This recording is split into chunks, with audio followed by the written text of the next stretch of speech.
আমি সাধারণত Amazon mini টিভিতে কোনো ওয়েব সিরিজ দেখি না বা কোনো কিছু আসলে দেখি না, কিন্তু এই ওয়েব সিরিজটা দেখলাম এই কারণে, কারণ এটা টিভিএফ এর প্রোডাকশন। তো এই ওয়েব সিরিজটা হচ্ছে ইন্ডাস্ট্রি, যেটা ফিল্ম ইন্ডাস্ট্রির উপরে তৈরি করা হয়েছে। সেই বিষয়ে আমি আজকে আপনাদের সঙ্গে এই ভিডিওতে কথা বলবো। নমস্কার বন্ধুরা, আমি অমর্ত্য, আপনাদের চ্যানেল ইন্ডিয়ান ফিল্ম নিউজ বাংলাতে আপনাদের স্বাগত।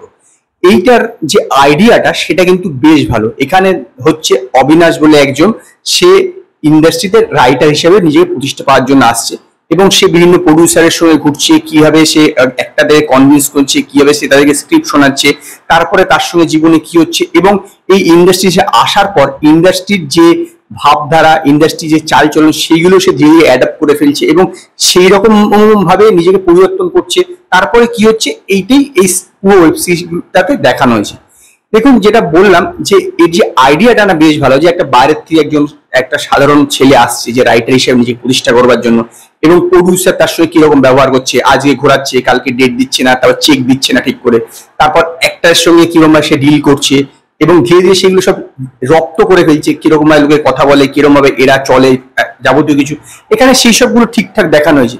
কিন্তু ব্যাপারটা কি বলতো, যে কোনো সিন না এখানে আপনার একটা ও ফ্যাক্টর তো থাকবে, একটা এক্স ফ্যাক্টরের প্রয়োজন হয়, যে সিনটা মনে হবে স্পার্ক করলো, সিনটা দেখে মনে হবে আপনি রিলেট করতে পারলেন, এই ক্যারেক্টারটার সঙ্গে আপনি নিজেকে উপলব্ধি করতে পারেন। সেইটা কিন্তু পুরো থ্রু ওয়েব সিরিজটা জুড়ে আপনি কখনো কিন্তু ফিল করবেন। সিনগুলো হয়ে যাচ্ছে পরপর, এরকমই জাস্ট দেখবেন, কিন্তু কখনোই আপনি কোনো ক্যারেক্টারের সঙ্গে বা কোনো সিনের সঙ্গে আপনি কিন্তু নিজেকে এতটুকু রিলেট করতে পারবেন না।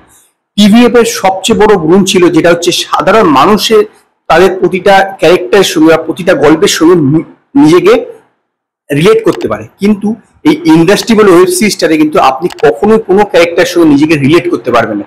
হয়তো এটা ফিল্ম ইন্ডাস্ট্রির গল্প বলে, হয়তো টিভিএফ এর এটা আয়ত্তের বাইরে, টিভিএফ হয়তো এই বিষয়টাকে ঠিক করে পুল আপ করতে পারেনি, সেই জন্যই জানি না এই ওয়েব সিরিজটা এতটুকু কিন্তু ওয়ার্ক করেনি, এতটুকু এক্সিকিউশন করেনি।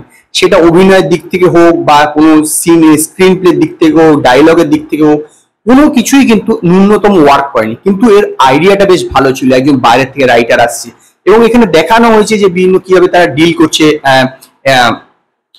প্রডিউসারের সঙ্গে, অ্যাক্টরের সঙ্গে। ইভেন এইখানেও এটাও দেখানো হয়েছে যে ঘোস্ট রাইটিং, মানে সে নিজে লিখছে কিন্তু নামটা অন্য লোকের ক্রেডিটটা নিয়ে নিচ্ছে, এবং সেই কাজটা সেই ছেলেটা আবার নিজেও করছে এক সময়, যখন অন্যের লেখাটা সে নিজে ক্রেডিট নিয়ে নিচ্ছে। মানে নিজে এই ফিল্ম ইন্ডাস্ট্রি থেকে থেকে সে তার ভিতর পরিবর্তন আসে, সেটাও কিন্তু এখানে দেখানো হয়েছে। কিন্তু বিষয়টা কোনো কিছুই কিন্তু দানা বাঁধেনি, কোনো কিছুই কিন্তু জমেনি, মানে কখনোই আপনি কোনো কিছুর সঙ্গে ফিল করতে পারবেন না, কোনো ক্যারেক্টারের সঙ্গে রিলেট করতে পারবেন না। অ্যাকচুয়ালি যদি আপনি কোনো ক্যারেক্টারের সঙ্গে রিলেট না করতে পারেন, কোনো ক্যারেক্টারের প্রতি আপনার যদি অনুভূতি না আসে, তাহলে কিন্তু আপনি যে জিনিসটা দেখছেন সেটাকে মনে হবে জাস্ট হচ্ছে এরকম একটা ব্যাপার।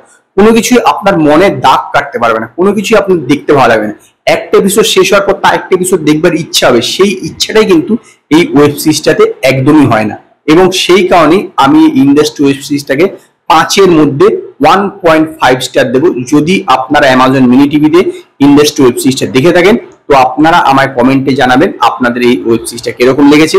যদি আপনাদের এই ভিডিওটি পছন্দ হয়, ভিডিওটিকে লাইক করুন, কমেন্ট করুন, শেয়ার করুন, আর নতুন নতুন আপডেটের জন্য আমার চ্যানেলকে সাবস্ক্রাইব করুন।